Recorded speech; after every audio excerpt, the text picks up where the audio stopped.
Hello dear ল aspirants, আশা করি তোমরা সবাই ভালো আছো। তো প্রথমেই অ্যাডভোকেটের সিম্বলটা দেখে বুঝতেই পেরেছো অনেকে যে আজকের ভিডিওটা ল এন্ট্রান্স রিলেটেড করতে চলেছি। এ প্রসঙ্গে একটা কথা বলে রাখি, তোমরা যারা 2024 ক্যালকাটা ইউনিভার্সিটির ল এন্ট্রান্স এক্সাম দিয়েছিলে অনেকেই জানো যে শেষ মুহূর্তে সবচেয়ে মোস্ট ভাইটাল গেম চেঞ্জিং পার্টটা ছিল, সেটা হচ্ছে কারেন্ট অ্যাফেয়ার্স অনেকে ক্লিক করতে পারেনি বলে গভর্নমেন্ট কলেজটা পায়নি। আবার যারা আমার কথা শুনে কারেন্ট অ্যাফেয়ার্সগুলো মন দিয়ে পড়েছিলে প্রত্যেকেই গভর্নমেন্ট কলেজ পেয়ে গেছে, যে যার ড্রিম গভর্নমেন্ট কলেজ পেয়ে গেছো। তো আমি ক্যালকাটা ইউনিভার্সিটি ল এন্ট্রান্স এক্সামের জন্য এবং Burdwan university law entrance exam দেওয়ার সময় কারেন্ট অ্যাফেয়ার্সকে একটা সাবজেক্টের মতো মর্যাদা দিয়ে topic wise part to part পড়েছিলাম।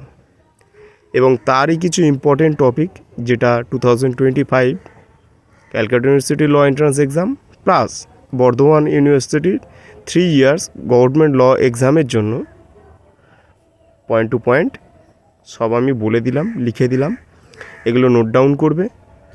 যারা সেলফ স্টাডি করো তাদের অবশ্যই হেল্পফুল হবে, এবং যারা কোনো কোচিং সেন্টারে পড়ো তাদের তো অবশ্যই লাগবে। যারা এখনও পর্যন্ত ভর্তি হওনি বা হবে বলে ভাবছো, আমার সঙ্গে যোগাযোগ করতে পারো। আমি ক্যালকাটা ইউনিভার্সিটি ল এন্ট্রান্সে ভালো র্যাঙ্ক করে আমি সুরেন্দ্রনাথে ভর্তি হয়েছিলাম।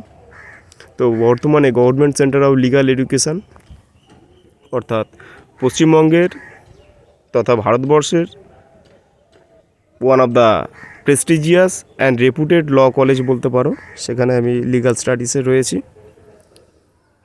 আমার সঙ্গে যোগাযোগ করতে পারো।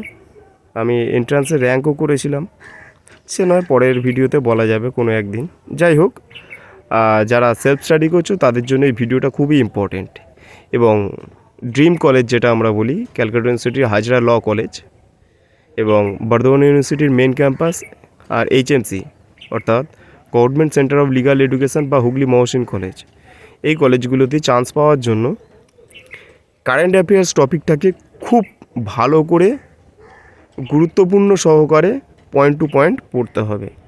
সেই ব্যাপারটাই আমি তোমাদের কাছে তুলে ধরেছি। আমার প্রিপারেশান নেওয়ার সময় এই টপিকগুলোর ওপরে আমি খুবই জোর দিয়েছিলাম এবং তার সুফলও পেয়েছিলাম আমি আমার পরীক্ষাতে, যার ফলস্বরূপ আমি যেটাতেই পরীক্ষা দিয়েছিলাম সেটাতেই খুব ভালো র্যাঙ্ক করে যা চেয়েছি, যে কলেজ চেয়েছি সেটাই হয়েছে। এবং তোমরা যারা মেহনত করছো, যারা হার্ডওয়ার্ক করছো, যারা কনফিডেন্স আছে যাদের মধ্যে, যারা মনে করো যে আমি ক্র্যাক করতে পারবো, তো তাদের জন্য খুবই ইজিলি হয়ে যাবে যদি আমার ভিডিওগুলোকে পরস্পর লক্ষ্য করতে থাকো এবং টপিক ওয়াইজ যদি পড়াশুনো করো, তাহলে তো শেষই কথা বলবে। আর একটা প্রবাদ আছে, যার শেষ ভালো তার সব ভালো। তো প্রথমে কে কী করলো দেখার দরকার নেই, কিন্তু শেষে গিয়ে যে দান মারবে তাকে ইতিহাস মনে রাখে। তো সেইভাবে পড়াশুনো করো। আর আমি যেহেতু গভর্নমেন্ট কলেজ পরপর ক্র্যাক করেছি এবং আমার স্ট্র্যাটেজি ওয়াইজ পড়াশুনো করেছিলাম, তার ফলও আমি পেয়েছি, সেইগুলোই আমি মূলত তোমাদের সামনে তুলে ধরতে চলেছি বা তুলে ধরেছি। তোমরা খুব ভালো করে টপিক ওয়াইজ পড়াশুনো করো। কোনো রকম কোনো হেল্প লাগলে অবশ্যই যোগাযোগ করো। সবাইকে ধন্যবাদ। আর ভিডিওটি পাশে থাকার জন্য লাইক, কমেন্ট, শেয়ার, সাবস্ক্রাইব করে রেখো। আর যারা টিউশন নিতে চাও অবশ্যই যোগাযোগ করো। Thank you.